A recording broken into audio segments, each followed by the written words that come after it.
In this video, we'll be talking about the first 3 chapters of Lord of the Flies. And like every good story, the beginning usually starts off with some exposition. And these first few chapters, especially 1 and 2, and then kind of in 3, we get the exposition, we get the introduction of the characters, the setting, the plot, and we get a little introduction to the themes and see how they'll play out in the grand scale of the story. So let's first start off with chapter 1, The Sound of the Shell. We get introduced to our main protagonist, Ralph, along with his interaction with Piggy, and then we meet the other main character, Jack, and we'll see kind of how their relationship begins. And with Ralph, we're kind of unsure what to think of him in the beginning because he's kind of mean, especially to Piggy. Piggy tells him, "Hey, this is my name, but people call me Piggy," and he doesn't want people to call him Piggy, but then immediately Ralph calls him Piggy and goes around and tells everyone to call him Piggy, and you're just kind of wondering what to think of Ralph.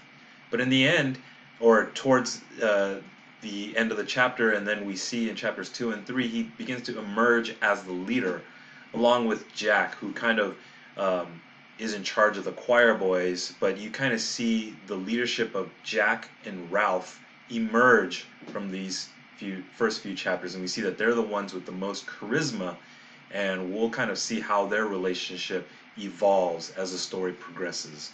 But I want to point out to you the way that William Golding describes the setting and creates an atmosphere for these boys who they've just gotten in a plane crash. And part of your assignment today is to describe how you would feel if you were stranded on an island. And just imagine yourself in the boys' shoes, stranded. But you don't see them panicking and stressed out, except a little bit with Piggy. But you kind of see them excited that they get to be on an island without adults and that they can be unsupervised and they can kind of run rampant.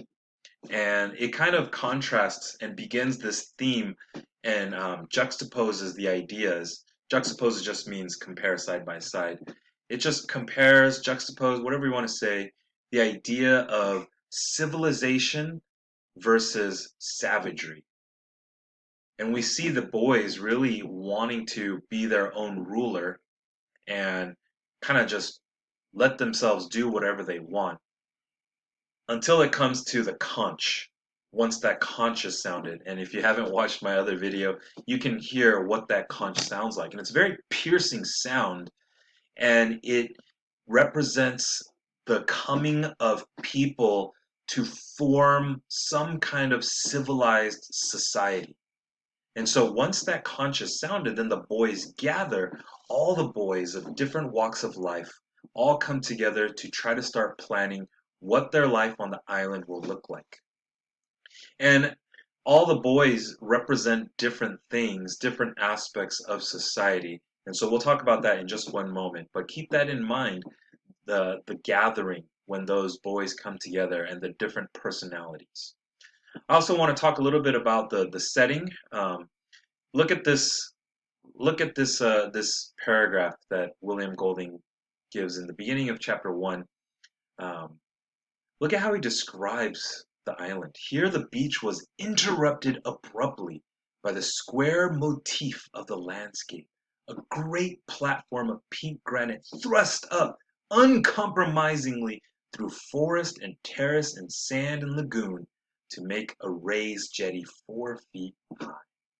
Just appreciate the language he uses and the way that he shows the land being interrupted, not just physically, but it's kind of a demonstration of the interruption of the lives that the boys have felt, that they are now interrupted by this island and they're living a completely different life than what they lived back in England. And this the way that it's described kind of shows um, this rocky square kind of a little daunting mind like it landscape, so to speak. And so I want you to appreciate how he describes this island and makes a setting that will um, kind of play into the themes that we talk about. And this idea that, these boys are here and they're trying to make sense of everything, and they're not too worried because Ralph's dad is supposedly supposed to be the one who um, saves them. And if we carry on into chapter 2 is titled Fire on the Mountain.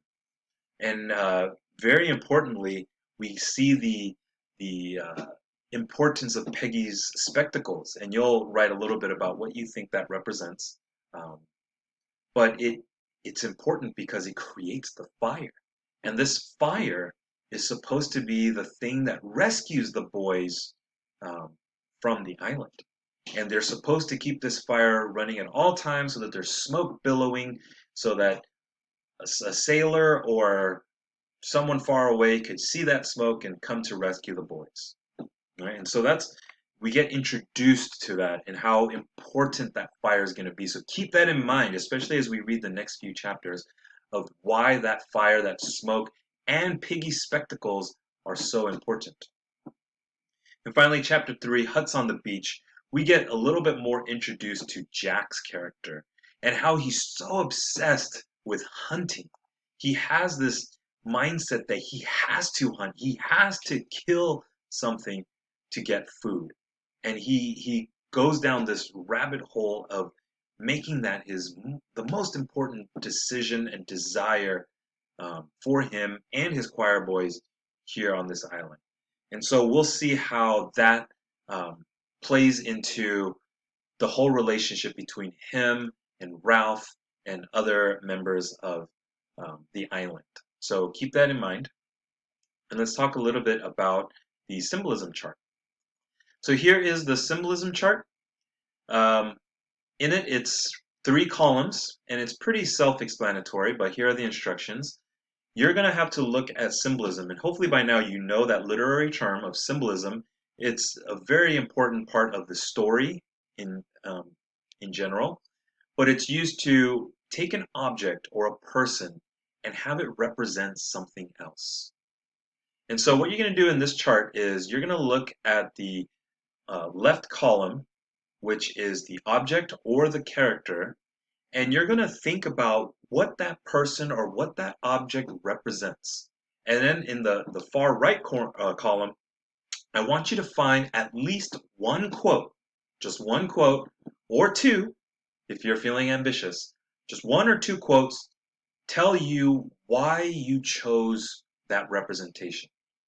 So if you said Piggy represents the the under or the underappreciated, he represents the marginalized, he represents the people who are bullied in society, who are outcasted.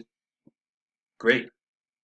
Give me a quote that shows you how he represents that kind of marginalized people group of society. And you can choose a quote from where Ralph makes fun of him or other characters make fun of him.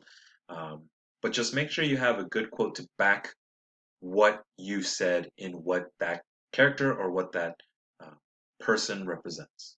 Okay, so I want you to get started on this, and you're not going to be turning in until later on when we're deep into the book, because some things might come up that you'll want to add to this chart. But keep it in mind and think about what symbolism exists in this story and what William Golding is trying to express through these symbols.